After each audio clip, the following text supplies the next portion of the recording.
All right, y'all, we about to get into this grocery haul video, but first I want to show y'all what this refrigerator is looking like. Oh no. Guys. Now y'all know this coronavirus thing is all big right now. That's just shampoo. We are bare over here, sis. I got, what's that down there in there? Two zucchinis and a mango and some dates and some dressing. Oh Lord. All right, let's go get the stuff to fill this fridge up. I can't stay.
You guys, so this is some of the stuff I got up close.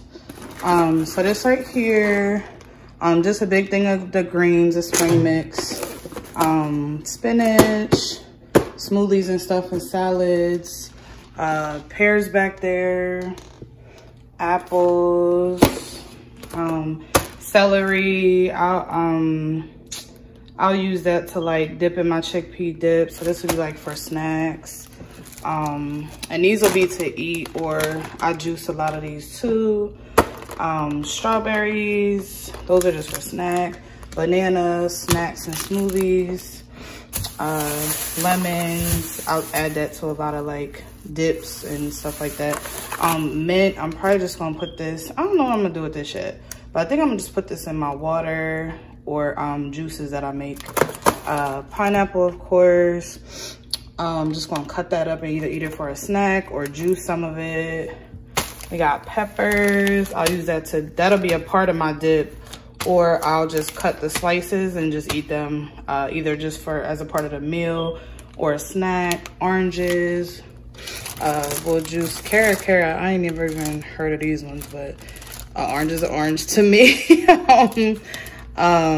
So I'll either juice these or actually I hate peeling oranges, pet peeve. So I'll probably actually just end up juicing these. And then halos, love these, so I'll eat those as a snack. Carrots, I'm gonna shred these and have this will either be part of meals or I'll juice these. Some nuts for a snack, salad of course, just for a raw meal. And then my favorite wraps, the regular ones I know I like, and once again these are Angelique Bakehouse, the sprouted ones, and these are the 7-grain wraps. So these you can eat with the raw vegetarian or raw vegan diet. The spinach ones I never tried, so I'm hoping they're good, but we'll see what happens. But that's my grocery haul. And all this stuff, guys, probably cost about like $75. And everything, like all this stuff was from Sam's. And then these two I got from Leg Up Farms, which is just like a farmer's market, a local one. But everything else is from Sam's. But like I said, everything was about like $75. But all this stuff here, this will last me like 2 weeks. So for me, that's balling and eating healthy on a budget. So $75 is not bad at all for all of this. So this will last me a long while. All right, that's it. That looks better.